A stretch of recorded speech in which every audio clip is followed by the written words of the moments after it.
Welcome to the Vin and Mike Show, episode 4. Episode 4.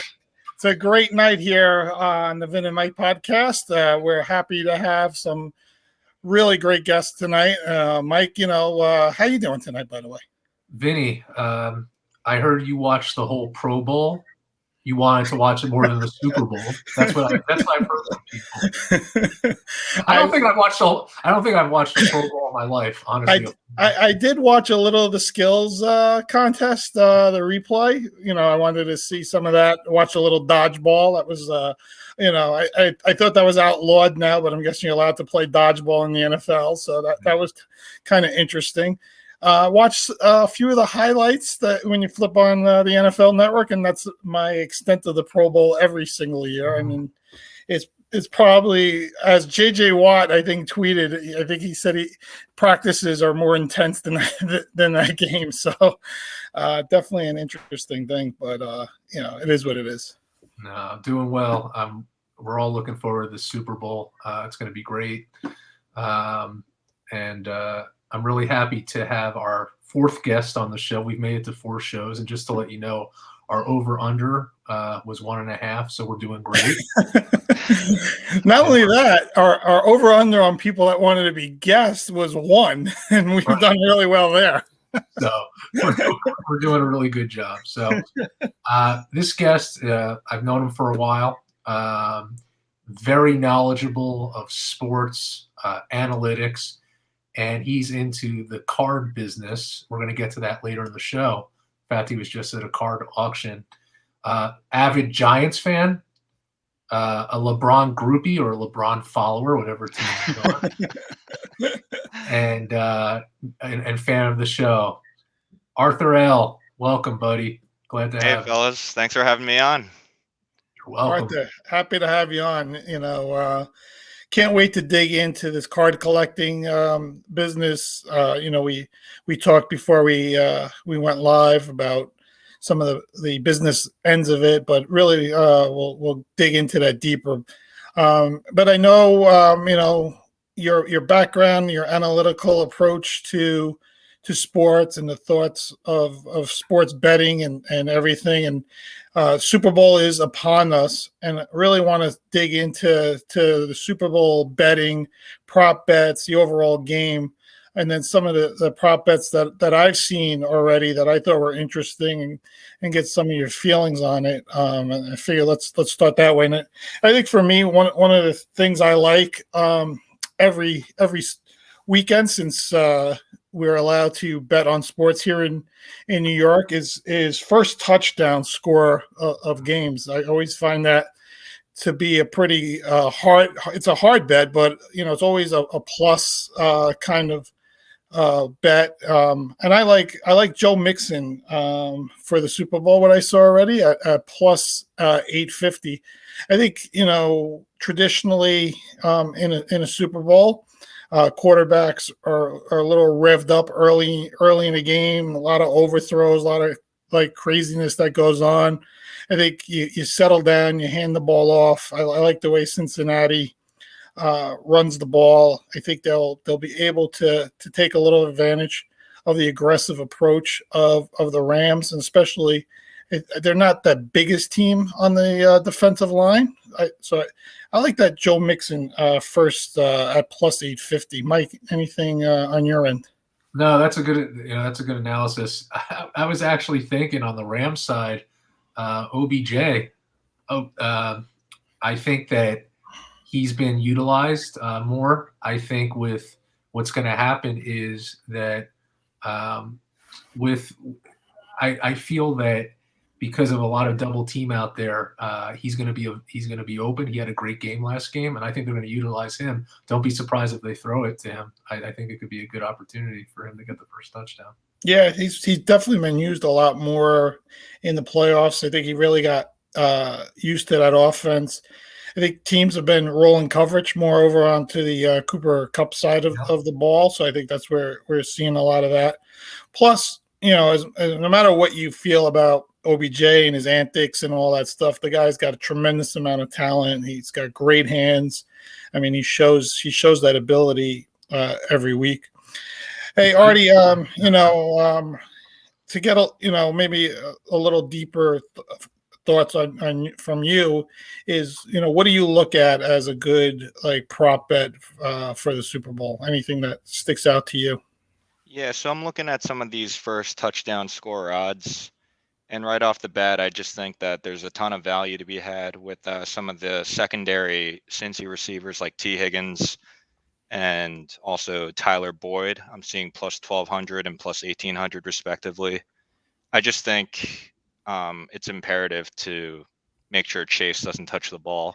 Yeah. I know that he's getting a lot of the attention, all the fanfare, likely the favorite to win Rookie of the Year in a few days. And I just think that if you're going with Cincy, I think there's value to be had. But I also do like your thoughts on Mixon being able to get the touches in the red zone as well if you think that the quarterbacks are going to be revved up. Yeah. Artie, to your point, I think everyone knows they're going to, as far as a defensive strategy, they're going to try to double team Jamar Chase. I mean, and then you have to look at other options. So between that and Cooper Kupp on the other side, there's going to be a lot of double team and tough defense out there that you have to look at these other options. So we'll see. I like your choices, and I think look out for Odell Beckham. I think it might happen on the Rams side. We'll see. Yeah, on the Rams side also, Tyler Higbee plus 1,400 is very intriguing to me as well. I think he sneakily gets a lot of red zone touches. And I've also seen that having him on my fantasy team last year. So just something to look out for. Yeah. Hopefully, we got to see if he's healthy. He's questionable right now with the knee. And that makes me think if he's not healthy, maybe Blanton, who's the backup tight end, who scored a touchdown in one of the earlier playoff games, and I think he had 5 or 6 catches last week when Higbee went out. I think he could be an interesting play there too. I think he's right around the same plus 14, plus 1,500 odds also, which is a good play. So I like that thought process. You know what I found interesting, and I just want to is I think this is a anywhere from a 6 to a 10-point game, maybe as high as 14. That's the way I look at it. I think it's a whichever team you go for. So I was looking at the prop bet winning margin. Pretty interesting odds in the low numbers. So like the Rams 1 through 6 winning is plus 330. 7 to 12 is plus 500. And 13 to 18 is plus 650. Now, if you like the Bengals on the flip side, 1 to 6 is plus 450. I got 7 to 12 plus 750, and 13 to 18 plus 1300. I think that's great value right there for a game. I think it's definitely stay within that 1 to 18 kind of score, and whatever team you like. Plus think about a 7 to 12 for the Rams. Let's say you like them by 10 plus 500. I think that's a tremendous value for me. What are your thoughts on that? I think it's tremendous value because if you're really going with your gut, Vinny, and you think it's going to be a 6 to 10 point margin for any team, and you get those kind of odds, go for it. The one that I was really looking at as far as good odds is a plus 450. Both teams to score 25 plus points. Joe Burrow and Matt Stafford, 250 plus passing yards. I think it's going to be a shootout. I mean, there will be some nerves, but I think this it's a game that could easily go to the over. So this is something that I think has great odds as well in a close game, fought out game with these quarterbacks. So that's the one that I'm going to use. I think there's good value on that, and plus 450. That's the one I'm really looking at right now. Anything else, Artie, that you like that you see? Yeah, I think just based on how things have been trending the last 2 weekends, every game has come down to one possession. You saw, I think, in the divisional game, each game came down to a kick. And then last week during the championship games, they were all one possession games. So I think just the way things have turned out this year, there hasn't been that one dominant team. And you've seen a lot of close competition after the wild card round where, there were definitely some blowouts. But it's interesting. These two teams aren't the teams that I think most people would have predicted to be in this big game. And if I were to do a power rankings, honestly, I wouldn't have the Bengals as my top AFC team right now. To be honest, I would probably put KC and the Bills above them if I were to do a power rankings the day after the Super Bowl. Yeah, well, I right now, 2023 Super Bowl odds, KC and the Bills are both plus 700 as the favorites. If I remember correctly, the Bengals are plus 1900. I could double check that, but I think they're plus 19. So yeah, to hit your point, nobody even's giving the Bengals a chance even next year. Right now, I think even if they won the Super Bowl, I wouldn't be surprised that they're the third favorite behind the Chiefs and the Bills. By the way, a side note on that: the Jets are plus 15,000. So get your bets in now. As a matter of fact, I think they were plus 20,000 like a week ago. So people put how much money did the you Giants put ahead of the Jets? Listen, I know I'm a Jets fan. I could account for their poor performance, but I think the Giants are in worse shape. And they're plus 6,500, and the Jets are plus 15,000. Come on, yeah. What am I missing here? Honestly, am I missing something? Money under the mattress.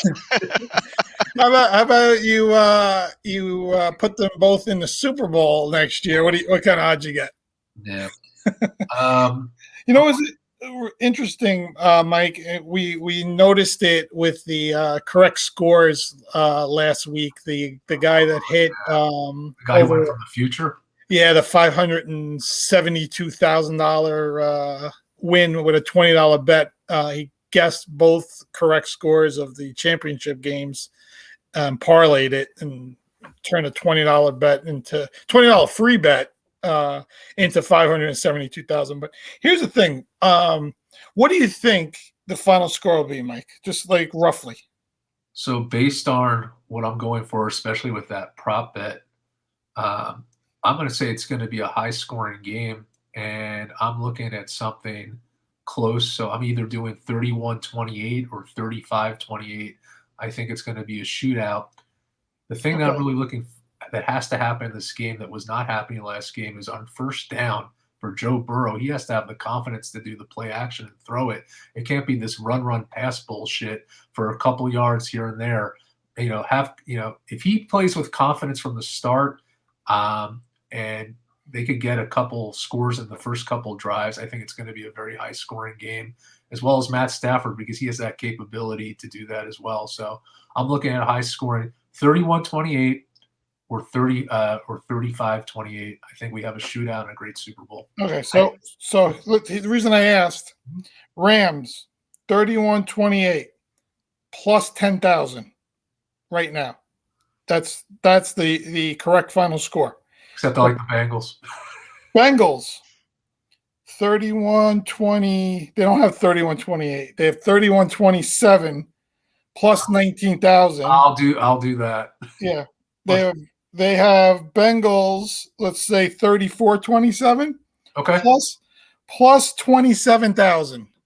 Hey. I mean, the final score odds are tremendous right now. I mean, it's a difficult bet. I mean, don't get me wrong, and they don't have every single number. Like you can't bet 31-29 or anything like that. But there's a lot of different correct final scores out there with a lot of big plus numbers.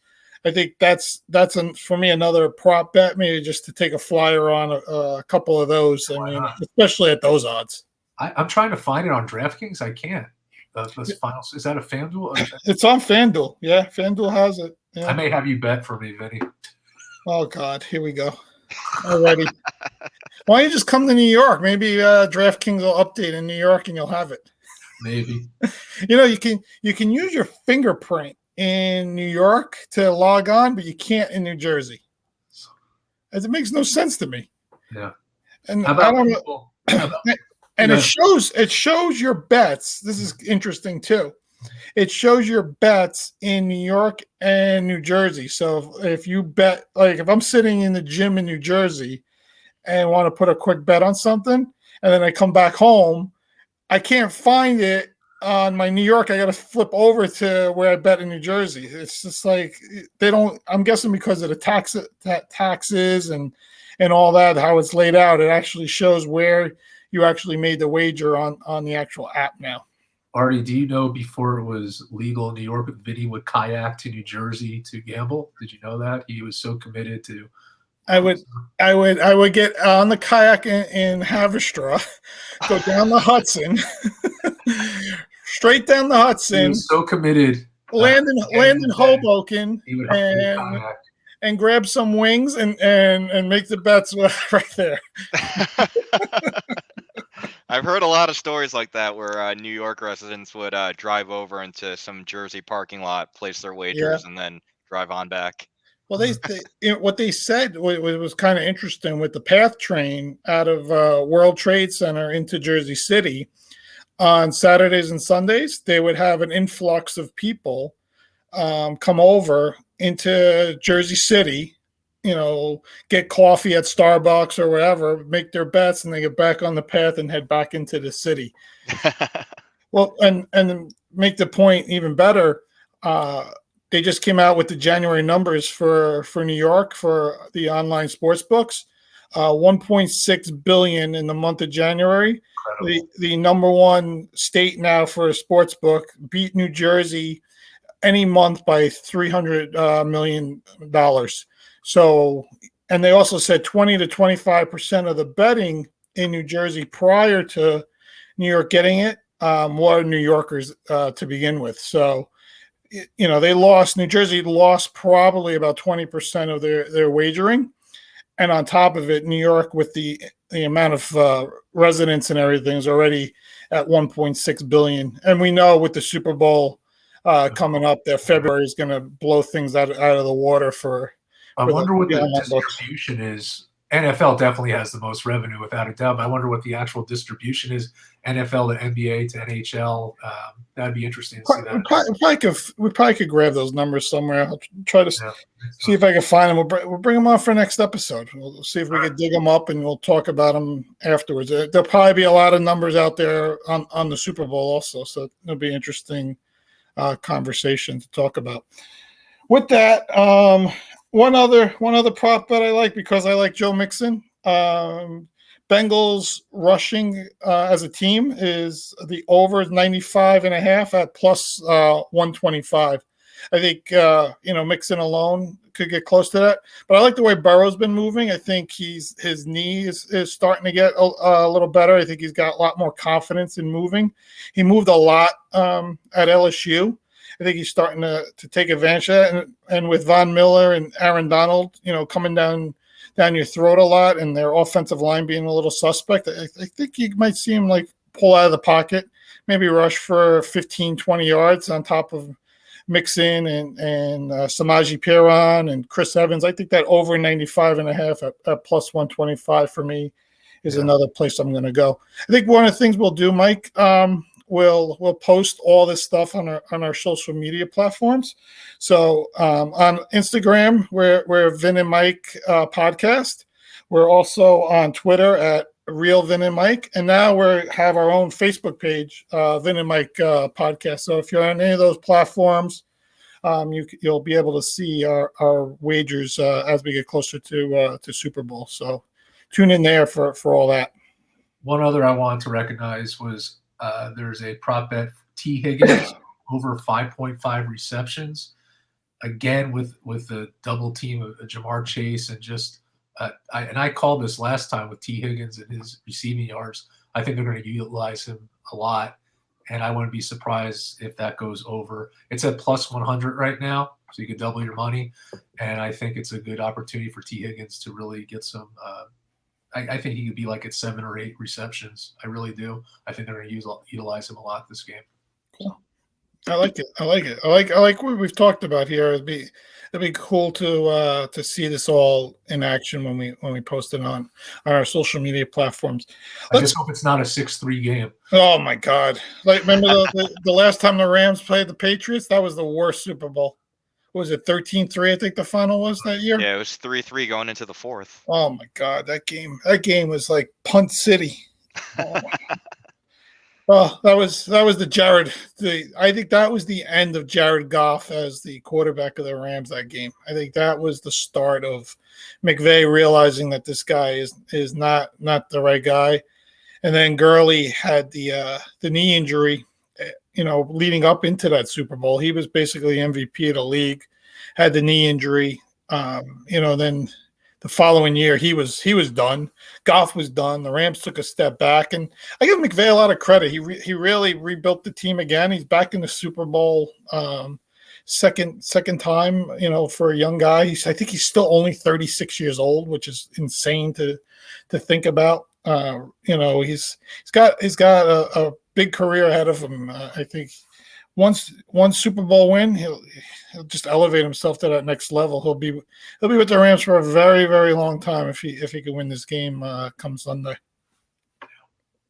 All right. So let's talk about the actual game, and it's still -4, which I thought it was going to go up a little bit more. I thought people would buy more into the Rams and into Donald and Von Miller sacking Burrow and all that. But I'm guessing people were impressed in the Bengals comeback against the Chiefs. I think that's why the line is holding where it is. I know we're still early in the week, and people will start getting more of their wagers in as the week goes on. But at a -4, I still like the Rams. I know Mike is high on the Bengals the other way as he already talked about. But my feelings are. I think it's one of those games where it's pretty close, like Artie mentioned early on. Pretty close half, but I feel as the second half goes on, the Rams click it a little into gear and like a 31-21 kind of win, something like that. Mike. Yeah. So this, first of all, we talked about these playoffs being the best it's ever been. And one thing about the Bengals, whenever people count them out, what do? They won. They had more sacks than the Kansas City Chiefs last game. And after that abysmal offensive line against the Titans, they've showed improvement. And I think that for them to win this game, you have to stop Von Miller and you have to stop Donald. And that's not going to be an easy task. But if they could somehow come up with a plan that you stop those two guys, and like I said before earlier, with Burrow, continue that confidence, throw on first down, utilize if Jamar Chase is going to be double teamed, which he will be, use your other options, use your T. Higgins, come up with good plays, be able to, run like you have been. He's been able to run, rush. He's been able just play smart football. If you're about to be sacked, throw the ball away. It's football fundamentals. If the Bengals could stick to that, they have a very good chance of winning. There's no reason why they can't. If you could beat the Kansas City Chiefs, why can't you beat the Rams? Come on. No one thought Cincinnati would be here. This playoff has just been about motivation and momentum. I don't think people were talking about home field. I don't think that makes a difference. Joe Burrow, he's used to the pressure. Heisman Trophy winner, played in national championship, played in these games on the road. He's ready. Will there be nerves? Yeah, but I think he could easily overcome that. If there's any quarterback that could do it. Both quarterbacks, it's a great story. Stafford coming from Detroit, he has something to prove. Burrow has something to prove. I think it's two of the most likable quarterbacks, and I'm just looking forward to a close game, Vinny, Artie. But I think that I really think the Bengals could pull it off. I think it will be close. I like to see it. What do you think, Mr. Artie? Yeah, so I was checking earlier today, and I saw for a few hours that the line had moved to -4.5 Rams. So there must have been a slightly large wager put out there by some sharp group, I'm assuming, and it went back down to 4, but it's -4, -115. So it looks like there's some money coming in on the Rams side, at least from DraftKings, which interesting enough, from what I'm hearing, is that the public is most of the tickets have been coming through on the Cincy side, and I think the sentiment there is that a lot of bettors have uh, lost throughout the playoffs, betting against the Bengals, just and time after time, they're just um, beating teams they're not supposed to. And it was very one of the things I said was last week, the entire country lost money on stocks, crypto, and teasing the Chiefs, just because nobody was expecting that result. They were up by 18. If you had Chiefs minus 1.5 in a teaser, you probably turned the TV off and came back down and were shocked if you went out for a walk or something. So I think a lot of people are trying to get their money back, and I think they're putting their money on Burrow because they're feeling a little bit of a that feeling. Hey, I don't want to miss out, and I want to be a part of this, and try to win some of my money back in the meantime, from a betting perspective. Who do you, in your opinion, though, is that meaning that you're leaning towards the Rams? Yeah, I think the Rams take this one. I think one thing that's being overlooked is that it's in their home stadium. You saw how big of an advantage that was last year in Tampa, when, especially with all the chaos that was going on with COVID. I think it's a big advantage that they get to sleep in their own beds, even though they don't have the most popular fan base. That was a big issue with the Niners game. I think it's a big deal that they get to play at home. They should be the favorites, and I think I don't know if they'll cover, but I'm taking them to win the game. Yeah, I think one of the points that someone made about them being at home, it's not even about them sleeping in their own beds, which I think is a big deal, but the practice facility, they get to practice at their home facility for 2 straight weeks. There's a comfort level of going, that same routine over and over again, that they're used to. So that being said, I think that's where the major advantage is. And again, we talked about it last week and how I think the San Francisco Rams game in SoFi, it was the first time both teams had to use a silent count while they were on offense. It was like a 50-50 split of fans there, which was kind of crazy. But again, a little bit of a neutral field, but there will be that advantage with probably a slight more amount of Rams quote unquote fans there. But at the end of the day, it's always pretty neutral. A Super Bowl, wherever it's played. I don't think either team will have to worry about crowd noise. A lot of corporate sponsors, a lot of people that are there that aren't real hardcore NFL fans to begin with. So I think that always plays into an advantage. But I think you make a really good point with the home field advantage. And it's crazy. We never had a Super Bowl until last year where the home team played in their stadium, right? The team never played in their stadium. Now we have back-to-back years where it happened. So it's kind of interesting that the NFL moved that way out of nowhere. Kind of actually shocking in a crazy way. But yeah, I mean, again, I do like the Rams. I have been the toughest critic on Matt Stafford for years. He reminded me for so long as a poor man's Brett Favre, that he was a gunslinger that just couldn't, win the big game, and then would gunsling at the wrong time, the picks at the wrong time. And so far he's been good. I say it every week here. I'm waiting for him to make the big one. Like I said last week, he was so close to making it as the ball was dropped, over the middle with about 9 minutes to go in the championship game. But again, he made the plays when they've counted for a while here. And another interesting thing, which I don't think a lot of people realized, is this will be the 21st game of the season for both teams. This will be the first time in NFL history that 2 teams will be playing 21 games in an NFL season. So, we're deep in the middle of February. For February 13th, I think it's the latest a Super Bowl has been. I've always wished for it to fall on President's Day weekend because Monday everybody's off, so you don't have to worry about having everyone worry about taking the next day off. It's always that Monday after Super Bowl's always the day of the most call outs out of work, most people using sick days or vacation time and all that. So, maybe one of these years they'll move it to President's Day. Everybody says, "Oh, that's the weekend for the Daytona 500." It's always been like that. I think as big as the Daytona 500 is for NASCAR, there's something a little bit bigger about the Super Bowl. I think NASCAR would be okay to maybe shift it around a little bit, or maybe do Daytona 500 in the morning and Super Bowl in the evening. You can really like beef it up, something like that. But it is what it is.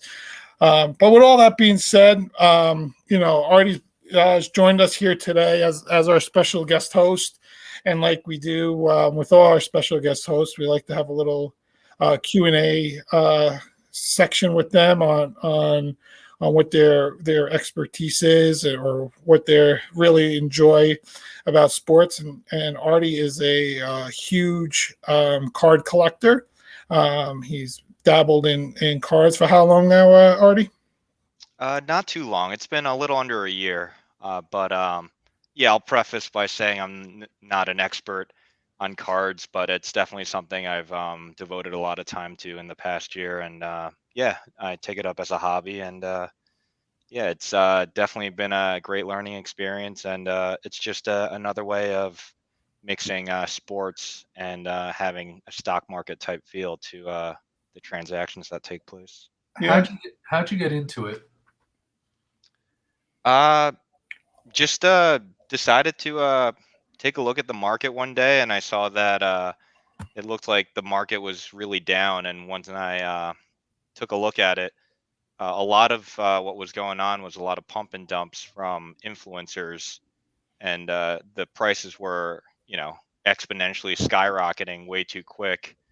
And eventually, all these influencers have now moved out of the sports card space and are now pumping and dumping NFTs. So that's kind of what's happening. So a lot of the prices that I'm seeing have definitely hit their floors and stabilized, and it's not hype that's driving market prices. It's player performance. Can you tell our audience, because I know there's so much that goes into this business as far as cards, and you grade cards as far as their quality, and they, some cards are more unique than others. So how's that process done, and how do you stay away from the scammers? Yeah.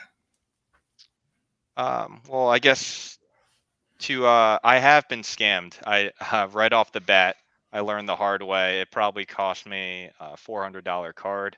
So you got to learn. It was through Instagram. I sent my card after a trade was made.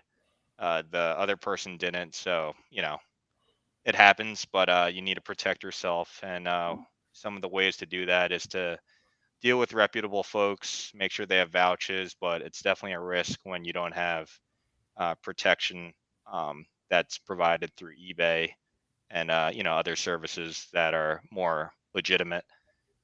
So I guess on the aspect of the quality of cards, there's a lot of things to look out for. Some of them are in your control and some aren't, and it can just be a quality control issue where the card isn't exactly centered, which is how centered is the card. How do I explain it? It's sometimes the card can be printed a little to the left or a little too high or low. That's out of your control, but you would get dinged by the grading company for something like that. And then there's some other items such as the surface corners and the let me see here. Surface corners and edges are the specifications that are part of the grading process. But at the end of the day, it is subjective. So there could be, good days and bad days, and it's kind of an odds numbers game when you're going through the grading process.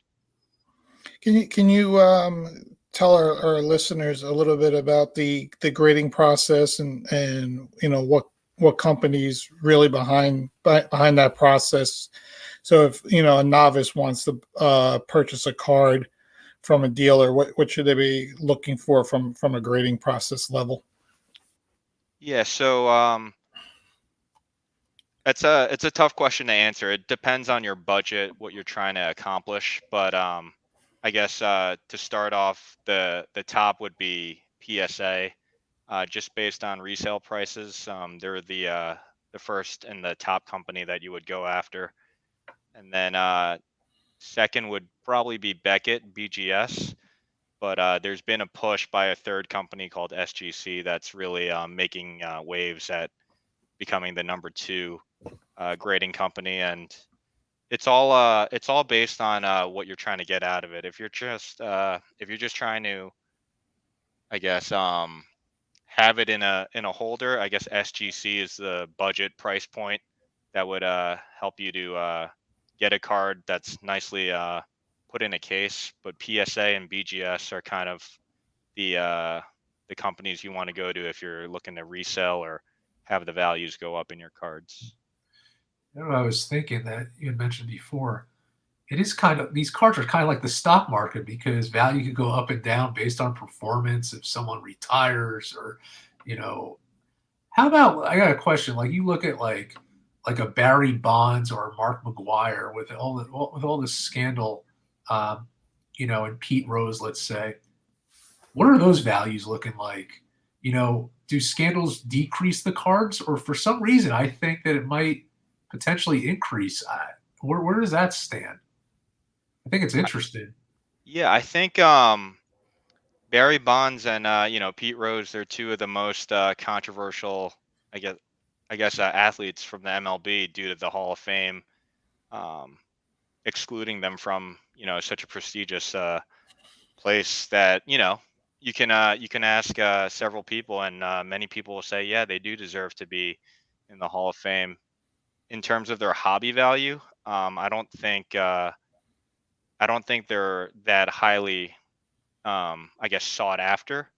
Now, if they do end up making news that they will go into the Hall of Fame, that would definitely put a bump in their price because there'll be a lot of headlines and interest in that specific player, and those types of milestones usually do put a bump in a player's value. It might just be for the short term, but you kind of need to be smart about the way you're investing. Yeah, I heard like an autograph card with that Hall of Fame when they put HOF after their name raises the value of their signature and would raise the value of that property.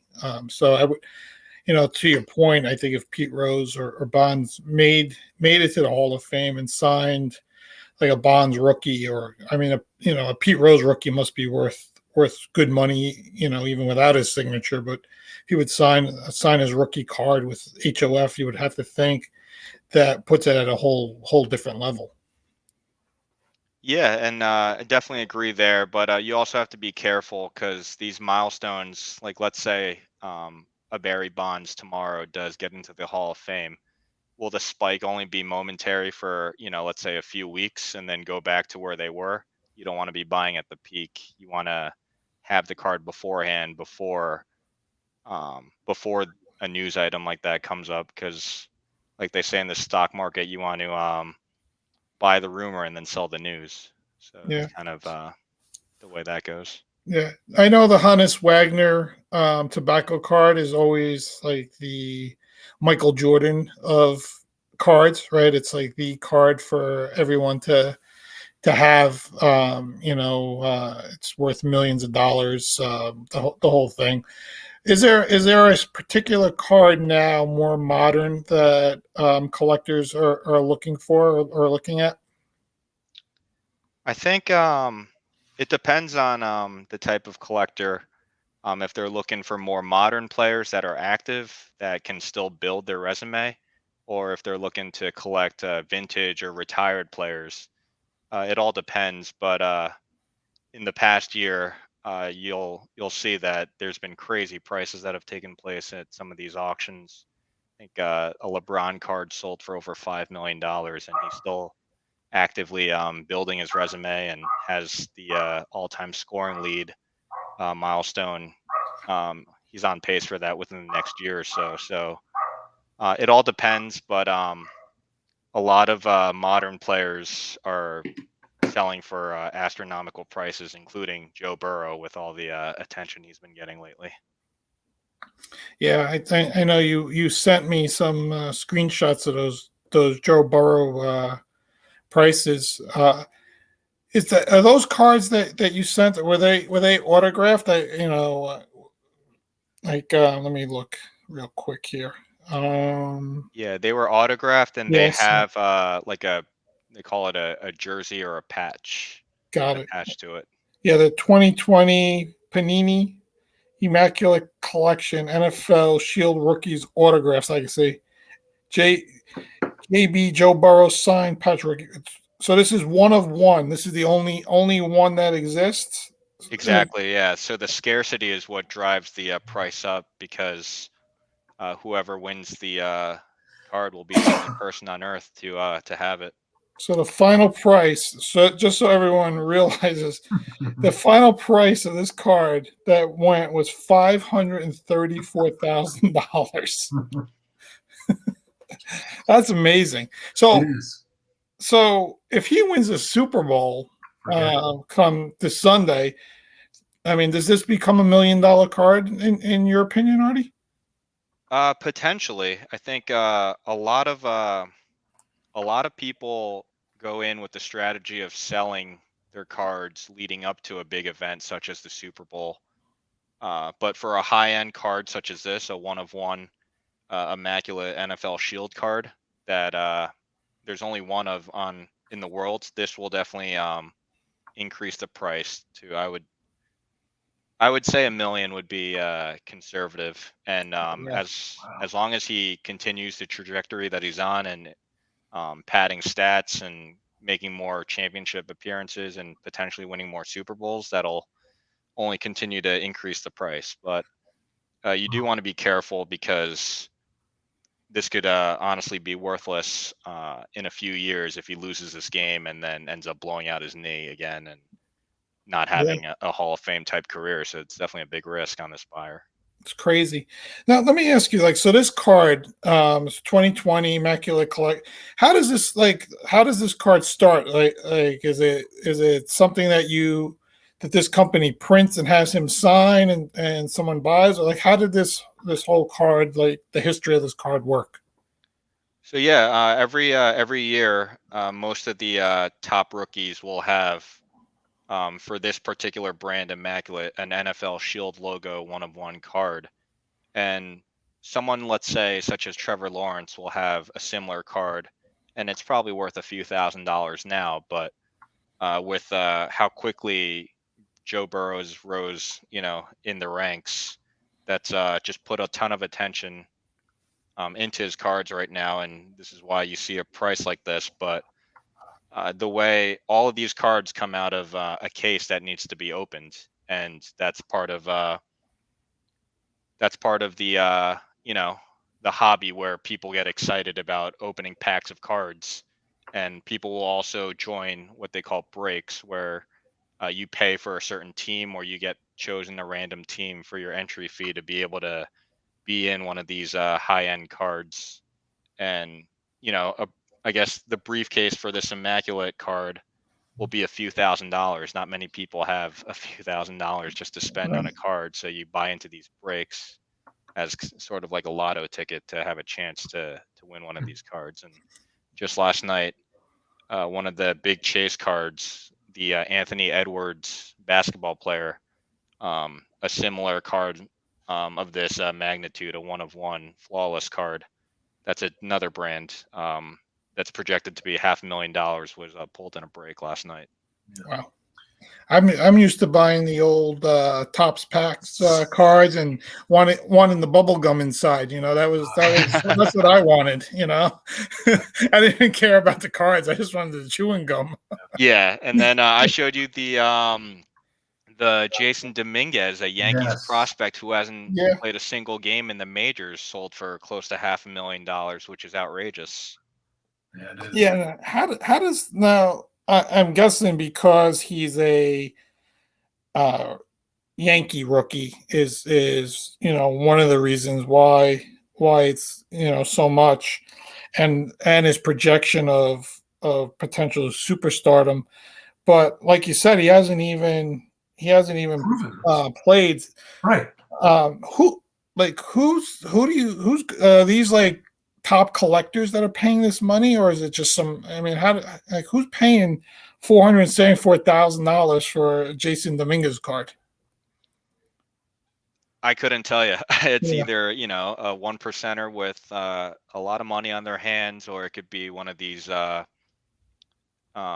syndicate groups that pool money together. A lot of investors that are funding these investments, treating it like a stock market, or it could just be Steve Aoki, who is in the card space. yeah, Surprisingly, he's known for spending a lot of money and boosting the hobby. And yeah, it could be any one of those three players. Is there any like company that's set up? So you have card A, I have card B. Is there a website or somewhere where you put card A on that website, I put card B, and they handle the transactions, or is everything still done between buyer A and buyer B? No, there are consignment houses that specialize in these auctions, and the one I sent you is Golden Auctions, which is a lot of the super high-end cards that are sold through there, as they're a reputable seller in the space. So, Yeah, but yeah, I think a lot of the cards I deal with obviously don't come close to these prices. I handle them on my own, either through eBay or going to local card shows. yeah. I'm guessing that's like if I'm guessing somebody somewhere will create like an Amazon kind of approach, for somebody that wants to buy a $20 card and doesn't want, or like you, $400 card and doesn't want to get swindled. If you had like a lower level consignment house, that'd be a nice little business to start. Yeah, there's definitely options for the lower end too, but yeah, you definitely have to be careful if you're dealing with folks you've never met in person. So that's Yeah, why I prefer going to the local card shows now. makes sense. And I think one of the things we talked about with COVID, everybody and their mother went through their attics and their garages and basements and found all their cards and sent it to PSA to get graded. And like I said, PSA is about 6 months behind, as I know someone that works there. Um, and I think you mentioned how that has hurt the market because someone is trying to get, again, let's just say this Joe Burrow card PSA graded, and right now it's got real high value. He loses the Super Bowl on Sunday, and the value goes down. The cards have options. Yeah, yeah. Again, it's really like that stock market driven Really aspect of things. Do you see other like I know you mentioned 3 grading companies? Do you think there'll have to be more grading companies as we start moving forward here, or do you think as COVID comes back, which we're 2 years into it, these companies will start catching up? There are a lot of other competitor companies that are getting into the space, but they just don't have the years of credibility behind it, so their market values aren't as they don't command the prices that PSA, Beckett, and SGC command. And I think for now, PSA looks to be the top brand that's most valued in the market, and I think because they've done a good job marketing, that's put them there, and rightfully so. They're as objective as it gets. They're not perfect, but Yeah. um, they do the best that they can with humans that are controlling the grading aspect. Yeah, and again, for our audience, if you are interested in getting involved in cards or buying cards, look for those grading companies that already mentioned: PSA, BGS, and SGC. Yes. Yep. Yeah. So definitely look in that way. So, Artie, thanks for really getting into that. was really good. I enjoyed talking about the cards, and I think I'll have to look in my basement to see what I got downstairs. I have a couple of things I'll have to talk to you on the side, Artie, because I have some cards. I have to get you. Speaking of one important announcement, the Vin and Mike collector's card, podcast card, went from $1.25 to $150 on eBay. Just wanted to let you know. Vin and Mike podcast. And we're creating our own NFT, and we're gonna hope it sells for $1 million, like that 12-year-old kid has been selling NFTs of ducks. Yeah.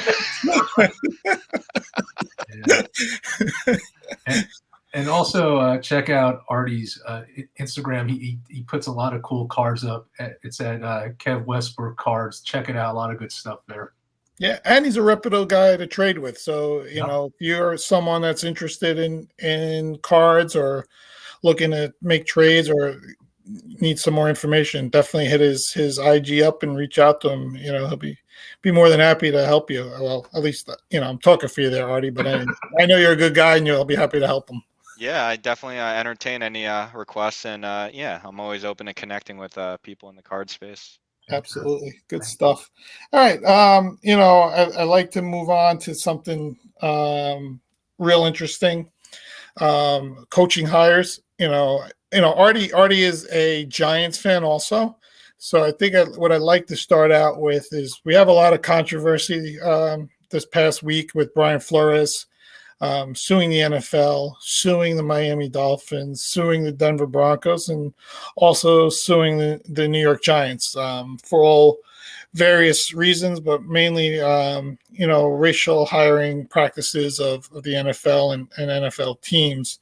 Artie, I'll start with the Giants and get some of your opinions. I thought, that Buffalo connection was there from the start when they hired Joe Sheen, and I thought Brian Dable would definitely be the front runner for the position. I didn't see the motives of the Giants in a racial kind of way, but I can understand how Flores felt when he got the text from Bill Belichick that he didn't even interview for the position yet, and Belichick's already here, congratulating that he's hearing that, you're the front runner for the job. Meanwhile, he texts his wrong former assistant. What are your feelings, as a Giants fan on the whole Dable and Flores situation? Yeah, I think it's definitely unfortunate. I think Flores definitely, the frustration hit a boiling point for him, and I'm sure he's definitely, this wasn't the first time that it's happened. So from a perspective hiring Dayball, I think who wouldn't have hired him after seeing that Josh Allen performance in that game against the Chiefs? So I don't think, I don't think that can be disputed. I would have taken Dayball objectively just from a performance aspect, but in terms of race, it's definitely a sensitive topic, and definitely some changes need to be made, but there are definitely some serious allegations.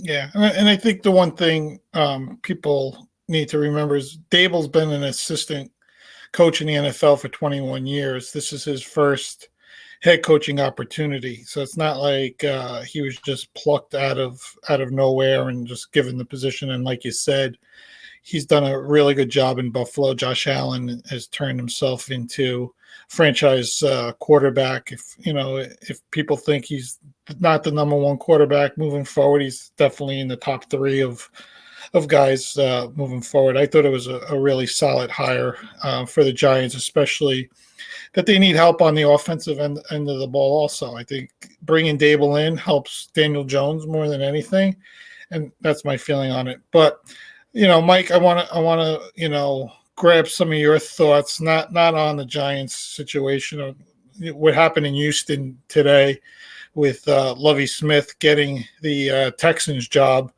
when Josh McCown was mentioned as a candidate, and Flores actually interviewed there as well. Lovie, this will be his third head coaching opportunity in the NFL. Super Bowl coach when he brought the Bears to play the Colts. I think it was 2006. Do you think Lovey? He was the defensive coordinator with Houston last year.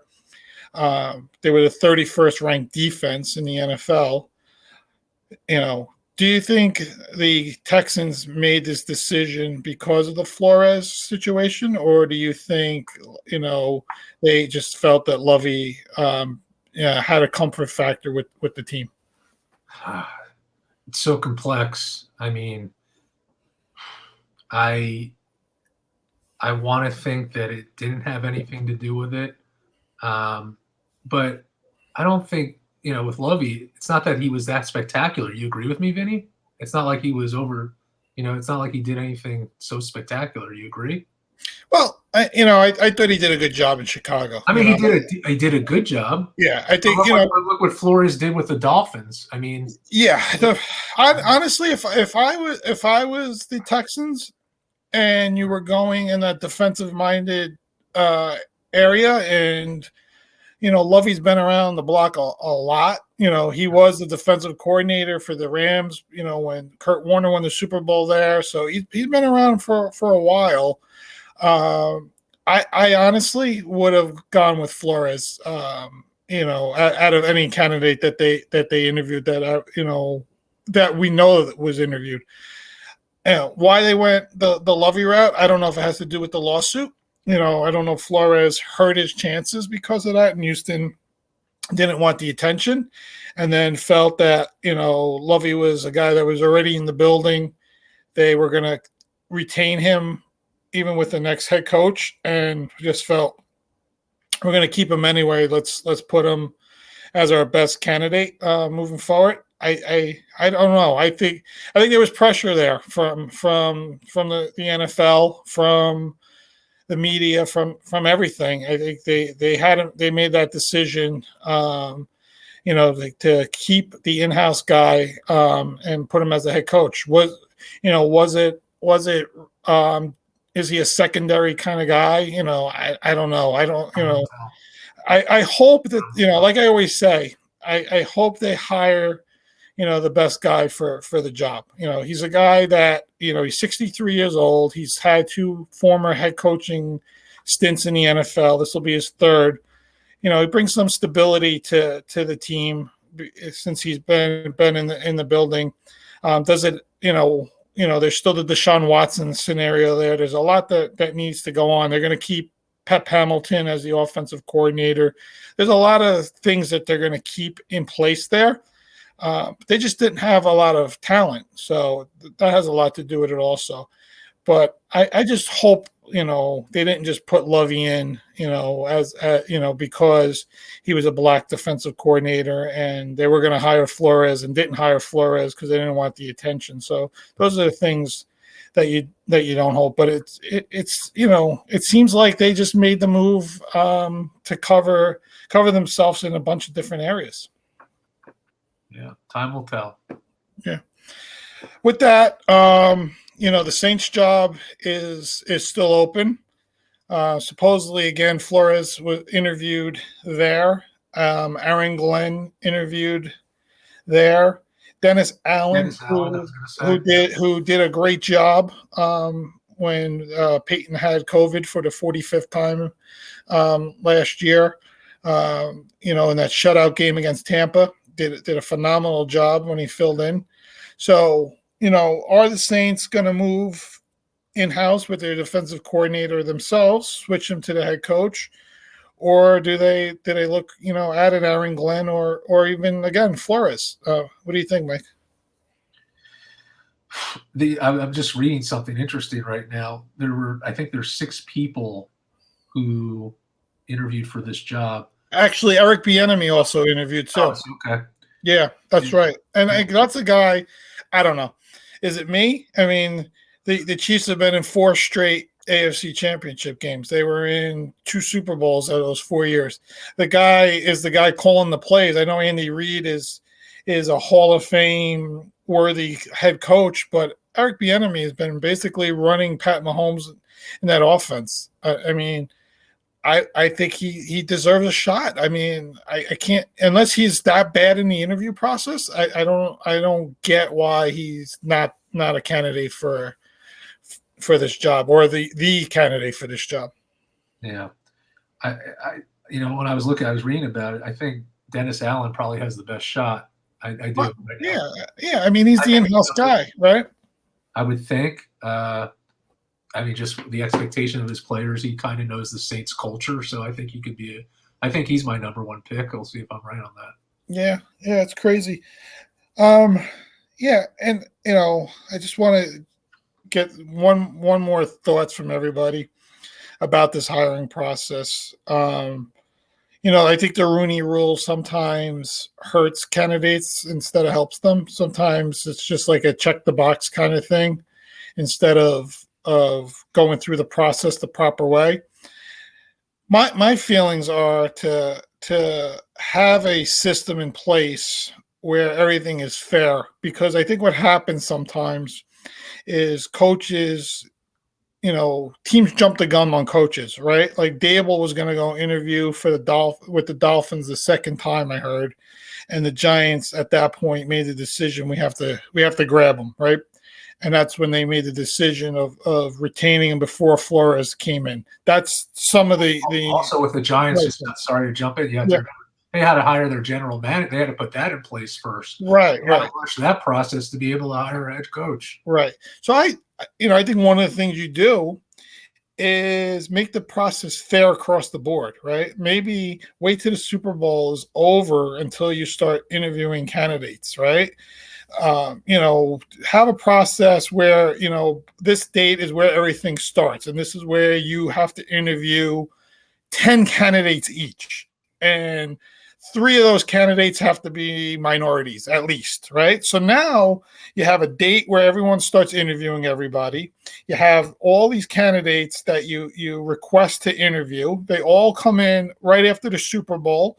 You have a whole week to interview guys, and you can start making decisions the following week. So it keeps sort of like a trading deadline. You have a coaching deadline, right? But you also start everything the same way. People don't jump ship, right? They don't, if guys need to, interview for multiple teams, you set them up Monday here, Tuesday here, Wednesday there. They really want a head coaching job. They're going to fly to all these cities and interview, right? Or you set up like the combine in Indianapolis, right? All the teams go to like a hiring fair, right? Everyone goes to Indianapolis, right? We have the NFL draft there. You bring all the candidates in, and they go and meet everybody. Very unlikely, but very cool. Like, right? I don't know. I think that's really cool. Yeah. I mean, listen, we're bringing in 50 guys. They're going to go around, and you have, for the next 7 days, these guys are all coming in, and you interview them. And then when you're done, you make your decisions. I don't know. I mean, you gotta make it where it's a little more even across the board.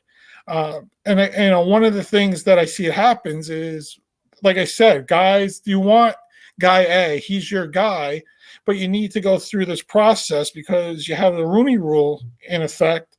So now you're unfairly interviewing a Brian Flores, a Todd Bowles, a Raheem Morris, who are, to me, viable head coaching candidates, but you've already made the decision because you have a relationship with person A already. I know you, you know me. There's a position that you're eligible for working for me.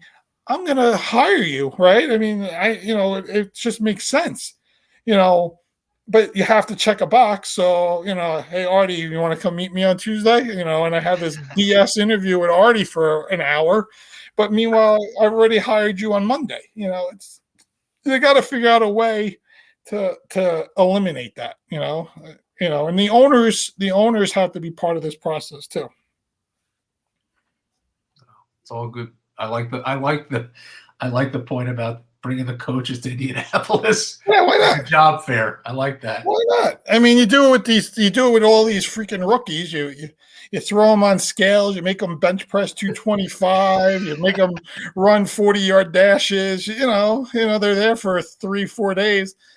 you know what, do the same thing. You know, bring all these guys in, have them interview, and then you have this whole fair practice. At least, you know, you know, maybe that's not the way to do it, but at least it's got to be fair across the board, and you got to make sure that you're interviewing, you know, minority candidates and doing the right thing. There's a lot of assistant coaches that don't get a fair chance that are minorities. And then, you know, I think the Rooney Rule helped someone like Mike Tomlin, but, you know, the Steelers were you know, brought him in as a legit candidate, right? As much as Russ Grimm, everybody thought Russ Grimm was going to get that job when Cowher retired. He, you know, they went through the process the right way, and that's the other thing. You got to make sure that, you know, these teams are doing the process the right way also. So that's my whole 5-minute spiel on that. Thank you, Vin. Very passionate. So yeah, I was shocked when I read the anecdote about John Elway. I mean, those are some pretty serious, you know. Yeah, he was kind of angry about it because he said, you know, they got on a red eye. They had a short window to interview him. They flew to Rhode Island to meet him early in the morning in Rhode Island at a hotel, I think at 7:30 in the morning. If they came in disheveled, it's because they were on, you know, no sleep and flew in. He was pretty angry about, you know, being accused of certain things. You know, and again, perception, sometimes reality for people, right? Everyone's perception is different of things. You know, Flores maybe perceived them as not caring and came in disheveled. Meanwhile, John Elway, you know, really cared about getting the interview with this guy and made it a point to get 4 or 5 guys on a plane and fly out to Rhode Island and making sure they interviewed Flores. You know, so there's a bunch of different ways of looking at things. Is there unfair hiring practices in the NFL? You know, you have to say yes. You know, there's just not enough representation. But again, I always look at it: hire the best guy. You know, but give everyone a chance. But at the end of the day, hire the best guy. That guy that is really, you think is going to come in and do the best job and make your team into a winning organization, and be, you know, in February in SoFi Stadium and ready to win a Super Bowl. You know, you got 2 very young coaches right now that both went through the process themselves, and that's where they are today. You know, and that's what you hope for every organization when they go through this process, that they've hired the best guy for their team and moving forward with that. 100%. Yeah. But again, everyone should have a fair shot. Yes. You know, and they should do it at the assistant level too, maybe, you know, making sure you're you know, interviewing enough assistant coaches too. Sometimes guys just, you know, it's like, all right, I'm going to pluck my old quarterbacks coach from Buffalo to be my offensive coordinator, or my old, you know, we know it's a good boy network. It's just the way the world works, but you got to have, you know, some way of doing it fairly across the board. So, all right.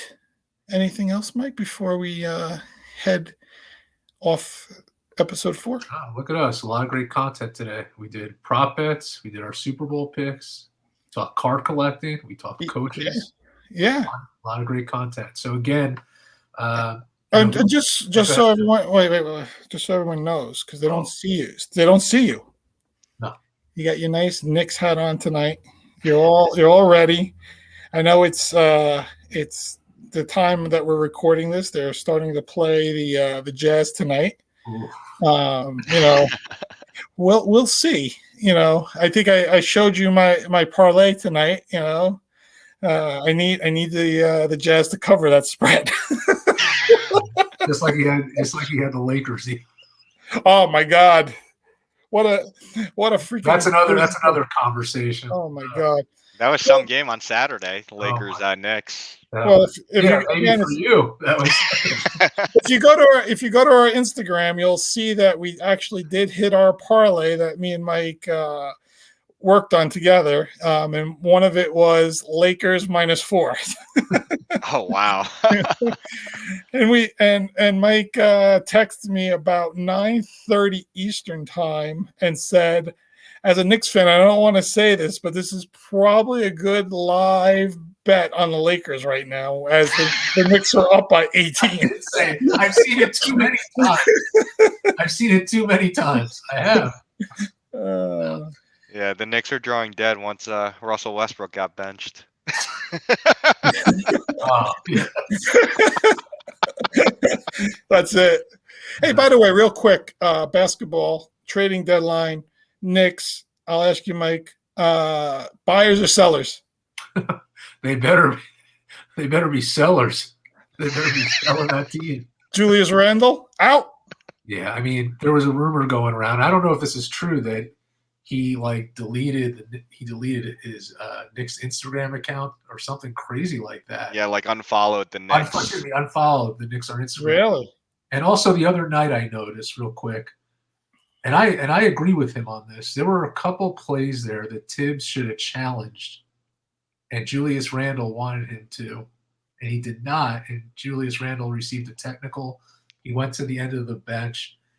Between the fan base, he's just it reminds me kind of Kristaps Porzingis, that he was so unhappy in New York, and maybe it was the pressure. Don't know. I'll tell you, it is very difficult to play in Madison Square Garden for the Knicks. You know, New York Knicks fans are very passionate. They're always there. You know, the games in the Garden are sold out quite often. Even when the team is really bad, and then as soon as you flip a switch on the fans, and I think we've seen it for New York sports everywhere, you're basically done. They will call you out on every little thing. You know, you make one turnover to start the game, your whole game is done. You know, as soon as he put his thumbs down on the court, he's not recovered from that. He's not recovered. So yeah, and listen, with the whole thumbs down, you're going to get booed. If you don't play well, you're going to get booed wherever you are. But in New York, it's more prevalent. Even the great Patrick Ewing in his first couple of years, Vinny, those rookie year, Knicks were in last place. Yeah, in last place, and he got plenty booed. Yeah, but as a superstar, you have to have the discipline to really just play and just block out that crowd. And I'm not saying, and I think Randall is a good player. I don't think he is a great player because he hasn't established that yet. He's also inconsistent. A great player, doesn't score 4 points in the first, 20-something, 18 points in the first half and then 4 points in the second half, right? You have to have consistency. It's not been consistent this season. So I wouldn't be surprised if they let him go. I think that's the way it has to go. I think it's just you have to get the right combination of players. So we'll definitely talk about that on a future podcast. We're getting close to time here. So real big thanks to Artie L. Real pleasure having you. Loved your insight, your analysis, your prop bets, the card collecting. You got it all. Yeah, appreciate you guys having me. It was a lot of fun. Hopefully really fun. I can do it again sometime.